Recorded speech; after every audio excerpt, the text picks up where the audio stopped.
తిమోతికి రాసిన మొదటి పత్రిక 1వ అధ్యాయము 12 నుంచి 14 వచనాల వరకు ఉన్న వాక్య భాగాన్ని చూద్దాం. I thank Christ Jesus our Lord, who has given me strength, and he considered me faithful, anointing me to his service. Even though I was once a blasphemer and a persecutor and a violent man, I was shown mercy because I acted in ignorance and unbelief. The grace of our Lord was poured out to me abundantly, along with faith and love that are in the Lord Jesus Christ. In this passage, Apostle Paul is looking back into his past. Well, he was looking back at what he was in the past and what the Lord has made him today in the Lord Jesus Christ. ఈ చదువుకున్న వాక్య భాగంలో అపోస్తలుడైన పౌలు గారు తన జీవితంలో వెనకకు చూసి తాను ఏమై ఉన్నాడు అనే విషయాన్ని జ్ఞాపకం చేసుకుని దేవుడి కృప ద్వారా ప్రస్తుతం తాను ఏమై ఉన్నాడో, ఎలా దేవుడు తనను మార్చాడో అనే విషయాన్ని మనకు వ్రాస్తున్నాడు. And here Paul is talking of 3 wonderful things he wished to thank God for. ఇక్కడ పౌలు గారు మరి 3 అద్భుతమైన విషయాల గురించి దేవుడికి నేను వందనాలు తెలియజేస్తున్నానని చెప్తున్నాడు. And these are the very things we must thank God for also about our salvation. మనం కూడా మన రక్షణకు సంబంధించిన ఈ 3 విషయాలను గురించి మనం దేవుడికి కృతజ్ఞత తెలపవలసిన వారమైనాం. First, he thanked God because God chose him. మొట్టమొదట ఆయన తనను ఎన్నుకున్నందుకు దేవుడికి వందనాలు తెలియజేస్తా ఉన్నాడు. In verse 13 it says, even though I was once a blasphemer and a persecutor and a violent man, I was shown mercy. పూర్వము దూషకుడను హింసకుడను హానికరుడైన నా మీద ప్రభు కనికరం చూపించాడు అని చెప్తా ఉన్నాడు. You know, here Apostle is very clear. Apostle Paul is very clear. He's saying, I did not choose God. God chose me. ఇక్కడ మరి అపోస్తలుడైన పౌలు గారు స్పష్టంగా మనకు చెప్తున్న మాట ఏమిటంటే, నేనైతే ఈ ప్రభువును అనుసరించాలని ఎంపిక చేసుకోలేదు, కానీ నా ప్రభువే నన్ను ఎంపిక చేసుకున్నాడు అని చెప్తున్నాడు. Many times when people share their testimony, they say, I received the Lord Jesus Christ as my savior and so date. చాలా మంది తమ సాక్ష్యాన్ని పంచుకునేటప్పుడు నేను ప్రభు అయిన యేసుక్రీస్తును పలాని తేదీన నా సొంత రక్షకునిగా అంగీకరించాను అని చెప్తారు. Well, that may be true, but we must never forget that it was God who chose us first. Without his choosing us, we can never receive him.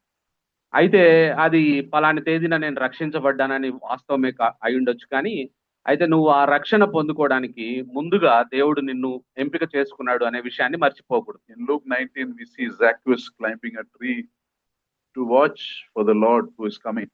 లూకా సువార్త 19వ అధ్యాయంలో పొట్టి చెక్కయ్య వృత్తాంతంలో మరి ఆయన మేడి చెట్టు ఎక్కాడు యేసు ప్రభు వారు ఆ దారిన వస్తూ ఉన్నప్పుడు అని వ్రాయబడింది. So in his mind, it was that he was going to see the Lord, right?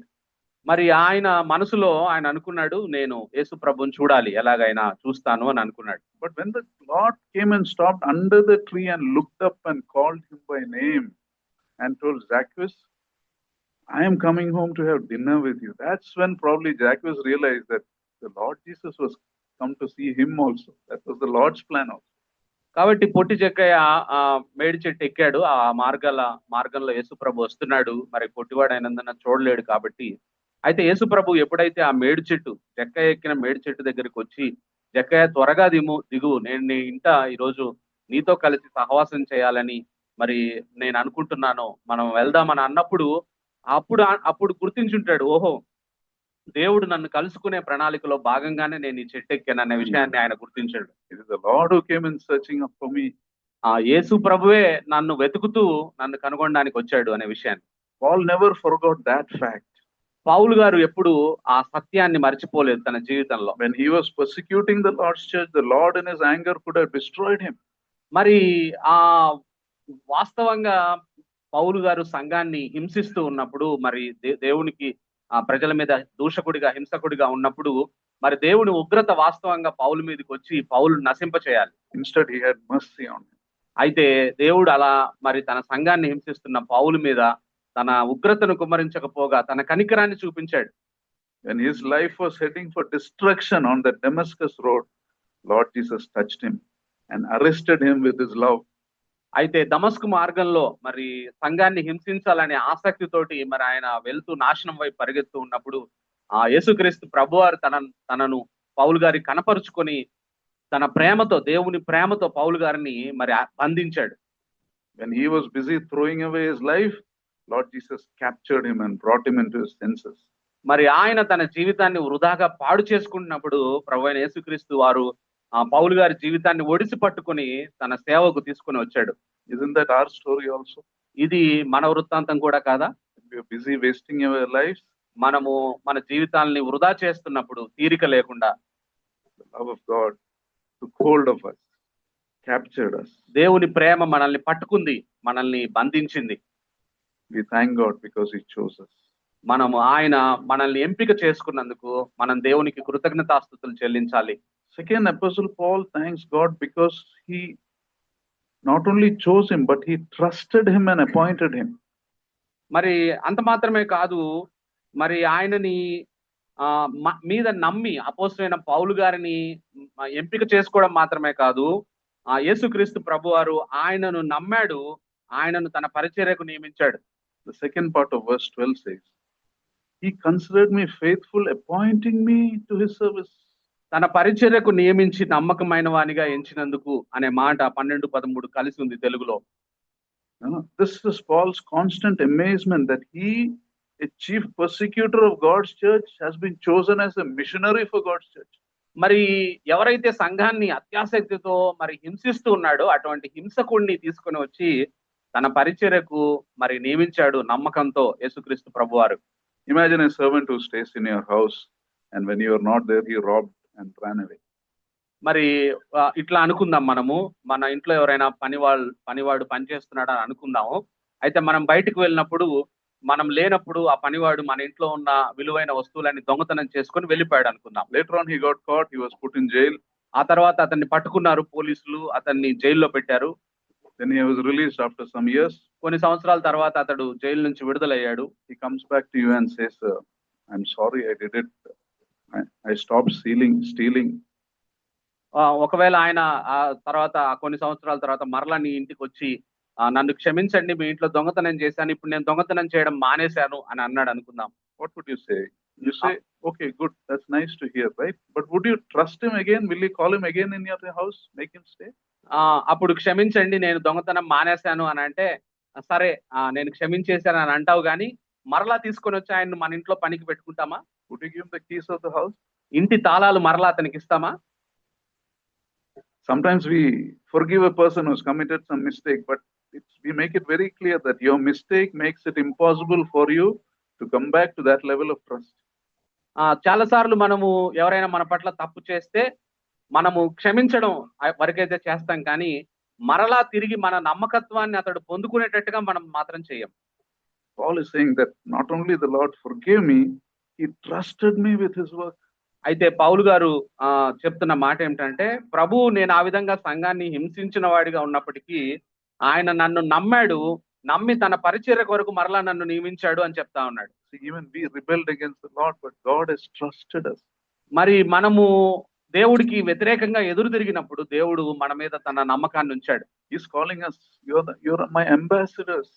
మీరు నా రాయబారులు అని చెప్తా ఉన్నాడు ప్రభు. That's the second thing. He chose us and he trusted us also.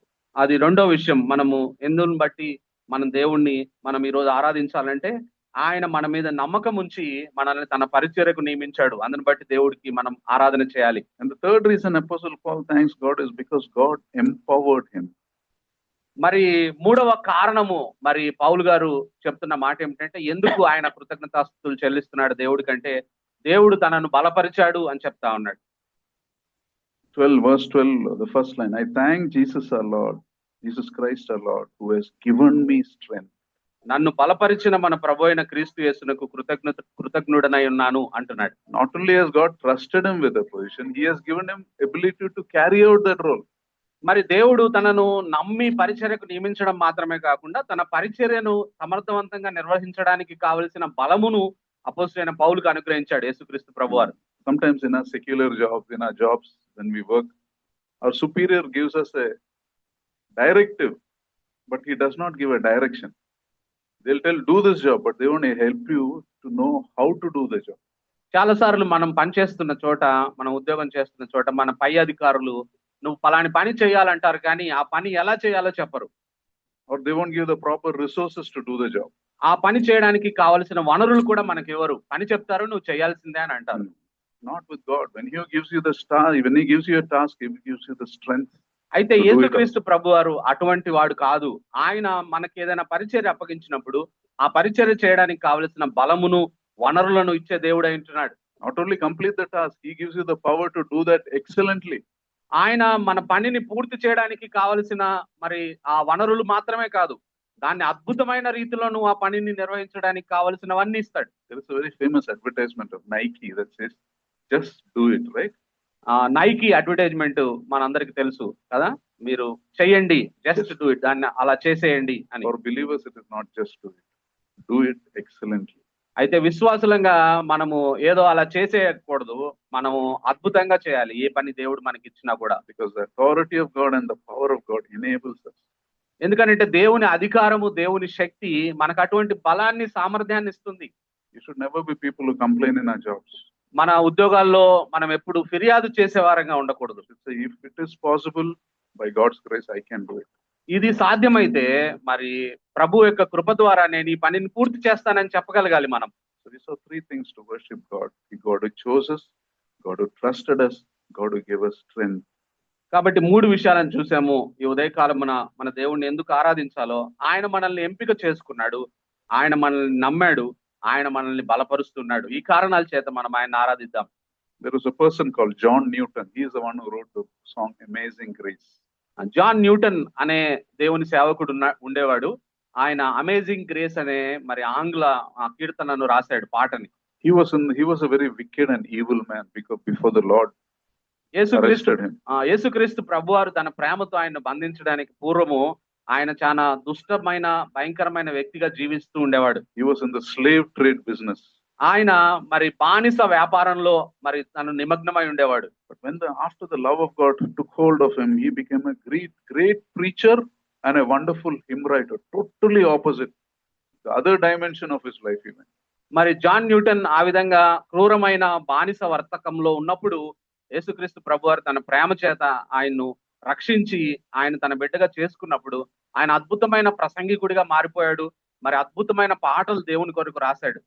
And this wicked man became a righteous man because of God's love. దేవుని ప్రేమ చేత ఈ భయంకరమైన వ్యక్తి ఒక మంచి వ్యక్తిగా మార్చబడ్డాడు, నీతిమంతుడిగా మార్చబడ్డాడు. But he never forgot his past. అయితే ఎప్పుడు తన గతాన్ని ఆయన మర్చిపోలేదు. He in his house, in a place where he could see every day, he wrote this line. తన ఇంటిలో మరి ప్రతిరోజు తాను చూసే విధంగా ఈ విధంగా రాసుకున్నాడు తన ఇంటిలో. I'm just translating it in simple English. మామూలు సామాన్యమైన ఆంగ్ల భాషలో దాన్ని మార్చి చెప్తున్నాను. It says, you shall remember that you were once a slave in the land of Egypt. నువ్వు ఒకప్పుడు ఐగుప్తులో బానిసవు అనే విషయాన్ని నువ్వు గుర్తుపెట్టుకో ఎప్పుడు. And the Lord your God redeemed you. నీ ప్రభు అయిన యేసుక్రీస్తు ప్రభువారు నిన్ను విమోచించాడు నువ్వు ఆ విధంగా బానిసగా ఉన్నప్పుడు. Then he also wrote what they should put on his tombstone after he dies. ఆయన చనిపోయిన తర్వాత తన సమాధి మీద ఏమి రాయాలో అని కూడా ఆయన ముందుగానే రాసి పెట్టి వెళ్ళాడు. And putting that again in simple language. అది సామాన్యమైన భాషలోకి నేను దాన్ని చేసి నేను చెప్తూ ఉన్నాను. John Newton, a member of the Christian church, John Newton సంఘంలోని ఒక సభ్యుడు, was once a man who rejected God. ఒకప్పుడు దేవుణ్ణి తిరస్కరించిన వాడు. Once a man who lived a wild and immoral life. ఒకప్పుడు క్రూరమైన, అనైతికమైన జీవితాన్ని జీవించిన వాడు. Living as a slave trader in Africa. మరి ఆఫ్రికాలో బానిస వర్తకంలో ఉన్నవాడు. However, through the grace of Lord Jesus Christ, he was protected, he was changed, he was forgiven. అయితే ప్రభు అయిన యేసుక్రీస్తు కృప ద్వారా ఆయన కాపాడబడ్డాడు, మార్పు చెందబడ్డాడు, and protected and forgiven. క్షమించబడ్డాడు. And then he was chosen to preach the very faith he had spent years trying to ruin. మరి ఆ తర్వాత సంవత్సరాల పాటు మరి ఆయనకు దేవుని వాక్యం చెప్పడానికి, దేవుడి పరిచర్యలో వాడుకోవడానికి ఆయనకి మరి ఆ పరిచర్యను అనుగ్రహించాడు. The same faith he was trying to ruin. The faith he was trying to ruin, he was asked to preach the same faith. ఏ విశ్వాసాన్ని అయితే మరి ఆయన మరి నశింపజేయాలని ప్రయత్నం చేశాడో అదే విశ్వాసానికి మరి ప్రచారకుడిగా దేవుడు తనని నియమించాడు. Each one of us, we are here captured by God's love. ఇక్కడున్న మనందరము కూడా యేసు ప్రభు ప్రేమ చేత బంధించబడ్డవారం. We just look back at our past life మన గత జీవితాన్ని మనం చూస్తే వెనక్కి and తిరిగి what we are today. ఈ రోజు మనం ఏమై ఉన్నామనే విషయాన్ని చూస్తే We cannot but praise and worship our God. ఆ విధంగా మనం జ్ఞాపకం చేసుకుంటే మన గత జీవితాన్ని ప్రస్తుత జీవితంతో పోల్చి మనం చూస్తే మనం దేవుణ్ణి ఆరాధించకుండా, స్తుతించకుండా, కృతజ్ఞత చెల్లించకుండా ఉండలేం. Let us take this time and worship God. సమయాన్ని తీసుకుందాం, మన ప్రభువుని మనం ఆరాధన చేద్దాం.